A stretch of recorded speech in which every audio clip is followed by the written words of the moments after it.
ওইখানে স্কুলের ভিতরে ওরা দুইজনে অঘটন ঘটাইছে। নাবির নিচের দিকে এর থেকে কাইটে ফেলাই দিছে।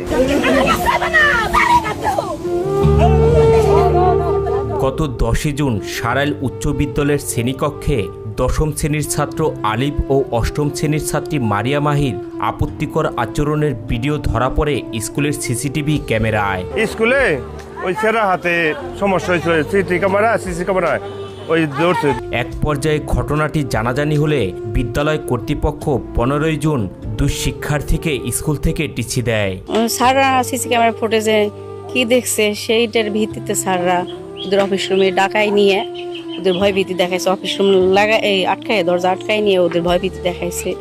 মাহিয়া নাকি স্যারের পাও ধরে কান্নাকাটিও করছে, মা ক্ষমা চাইছে, স্যার তাও ক্ষমা করে নাই।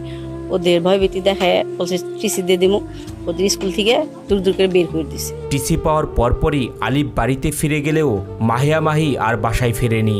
সেই দিন থেকেই নিখোঁজ ছিল সে।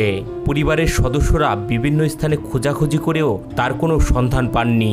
হেডমাস্টার ফোন দিয়েছে, হেডমাস্টার ফোন দিয়ে বলতেছে কি তুমি তাড়াতাড়ি এটা আসো, স্কুল আসো।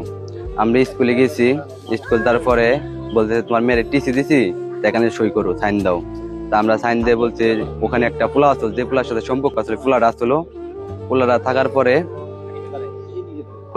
পরে পোলার মাই সাইন দিছে, সাইন দেওয়ার পরে পোলার কাজ দিয়ে দিছে, মেয়ের পোলারে মাই বাপের কাজ দিয়ে দিছে।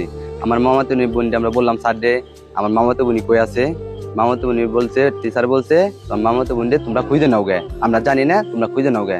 আমার মামাতো বোন যত বান্ধবী ছিল প্রতি বান্ধবীর বাড়ি আমরা পুলিশ নিয়ে আমরা পোলাফান যে প্রতিবারে যে আমরা চেক করছি, কোন হানি পাইনি। এরপর গত রবিবার বিকেল 4টার দিকে উপজেলার চন্দননগর কবরস্থানের পাশে বাঁশবাগানে স্থানীয়রা দেখতে পান একটি নিথর দেহ। খবর ছড়িয়ে পড়তেই এলাকা জুড়ে সৃষ্টি হয় ব্যাপক চাঞ্চল্যের। অনেক খোঁজাখুঁজির পর প্রশাসনকে অবগত করা হয়েছে, তারাও খুঁজছে, আমরাও অনেক খোঁজাখুঁজি করছি, আত্মীয় স্বজন সব দেখা শেষ করেছি। পরবর্তীতে তাকে যেমন পাওয়া গেল ওই জামিরতা এক কবরস্থানের পাশে একটা ঝরে বাঁশঝাড়ে, সেখানে তাকে অর্ধগলিত অবস্থা। 3 জন পোলাফান আইছে বাজার থেকে, বলছে আমরা মায়েরে পাইছি, আমাকে 10,000 টাকা দিতে হবে। মানে আসার পরে আমরা বলছি কই পাইছো, পরে কই আমাকে আসো 10,000। পরে আমরা 5,000 টাকা দিছি। 5,000 টাকা দেওয়ার পরে বাজারে আমরা গেছি, বাজার দ্বারা আমরা নাইট একটা বাজারে গেছি, যাওয়ার পরে আমাকে সকাল মানে রাত পোয়াই গেছে। তারপরেও মানে বাড়ি করে দিতে পারে না। পয়লান বলছে তোমরা আমাকে আর 3 দিন সময় দেন, 3 দিন সময় দিলেই আমরা বাড়ি করে দিতে পারবো। পর 3 দিন সময় নিচ্ছি। 3 দিন সময়ের পরে 21 তারিখে শুনি বলে 4টার দিকে বৃষ্টি নামতেছে, সেকাল শুনি আমার মামাতো বোনি মারা গিয়েছে। পরে দেহটি মারিয়া মিমের বলে শনাক্ত করা হয়। প্রত্যক্ষদর্শীর ভাষ্য অনুযায়ী দেহের উপরের অংশ একটি গাছের সঙ্গে ছিল আর কোমরের অংশ মাটিতে পড়েছিল, আর ঠিক পাশেই পড়েছিল তার ব্যবহৃত স্কুল ব্যাগ ও জুতো।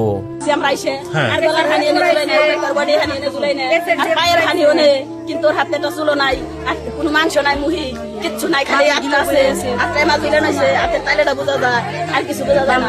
আর মুখটাই না এই সময়টা দেখা যায়, এইটা দেখা যায়, নাকটাই দেখা যায়, আর কিছু হাতে নাই, সব কালো।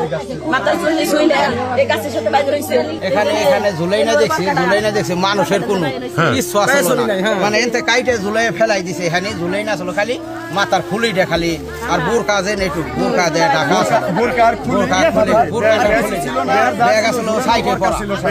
ওখানে মানুষ গেলে ডরাইবো, দিনে গেলে মানুষ ডরাইবো, যে জায়গা ভয়ঙ্কর জায়গা। ওর অবস্থা আমি যাই দেখলাম এখান থেকে নাবির নিচের দিকে এখান থেকে কাইটে ফেলাই দিছে, এখানে টুকরে নিয়েছে, ফাঁকি পরে নিয়েছে। আর উপরের হানি আর মামাতো বোন উপরে হানি হলো গলা একটা উন্ন আসলো কালো, উন্ন দিয়ে গলা বাইন দিয়ে মানে গাছের সাথে বাইন দিয়ে শুয়ে দিছে। তারপরে আমরা যাই দেখলাম এসিড আছে না, এসিড দিয়ে মুখ আর শোল পুরা ফেলাই দিয়ে, চুল টুল কিছু না এসিড দিয়ে, মানে শুধু কঙ্কাল হয়েছে, শুধু আড্ডি বাইরে নিচ্ছে। এদিকে মারিয়া মিমের স্বজনদের অভিযোগ, মেয়ে নিখোঁজ থাকার সময়ই বিদ্যালয়ের প্রধান শিক্ষক ও স্থানীয় কয়েকজন প্রভাবশালী তার মা কামরুন নাহারের কাছ থেকে জোরপূর্বক একটি স্ট্যাম্পে স্বাক্ষর নেন। স্কুলে ডাকাই নিছে, ডাকাই নেওয়ার পরে টিসিমিসি সব রেডি করছে, ওইগুলো বের করে দেয়। তাই আপা বলছে যে আমার মেয়েকু মেয়ে আছে, মেয়ে বাড়ি গেছে। কারণ আমার মেয়ে তো বাড়ি যায় নাই, আমি বাড়ি থেকে আসলে আমার মেয়ে বাড়ি যায় না, আমার মেয়ে বুঝে দেন, আপারে কোনো কথাই বলতে দেয়নি। ধমক পেরে সাইন রেখে দিছে, সাদা স্ট্যাম্পে একটা সাইন রাখছে, আবার 500 করে টাকাও রেখে দিছে। ওই স্ট্যাম্পে লেখা ছিল, আমার মেয়ে মারিয়া মাহি শ্রেণীকক্ষে আলিফের সঙ্গে অনৈতিক কার্যকলাপ করেছে।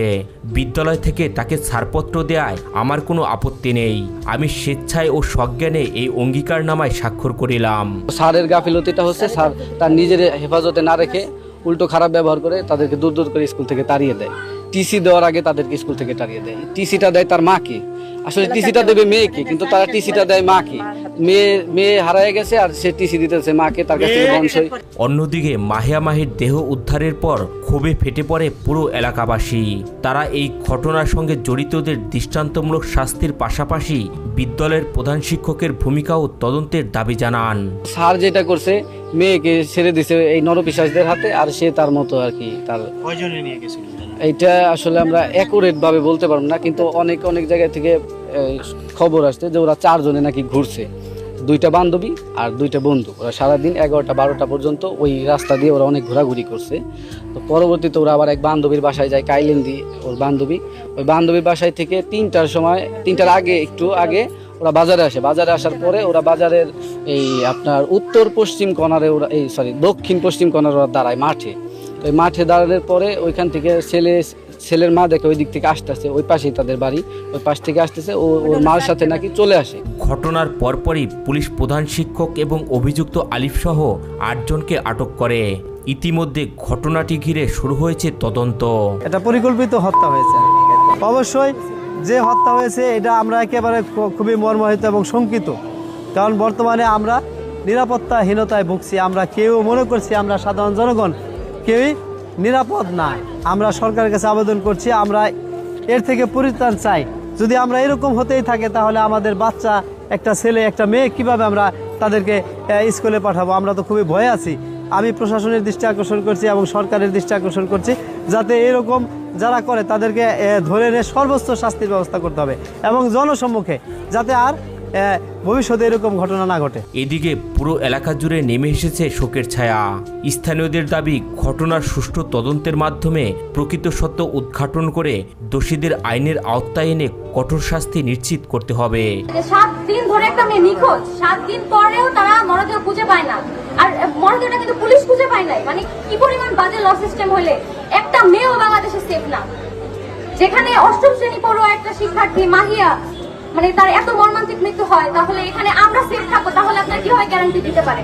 আমরা মাহিয়া হত্যার বিচার চাই এবং মাহিয়া খুনের সাথে যারা জড়িত তার মার্ডারকে যথাযথ শাস্তি যাতে বাংলাদেশের আইন দেয়, তার জন্য আমরা আবেদন করছি। একই সঙ্গে অনেক অভিভাবক নিজেদের সন্তানদের নিরাপত্তা নিয়ে উদ্বেগ প্রকাশ করেন।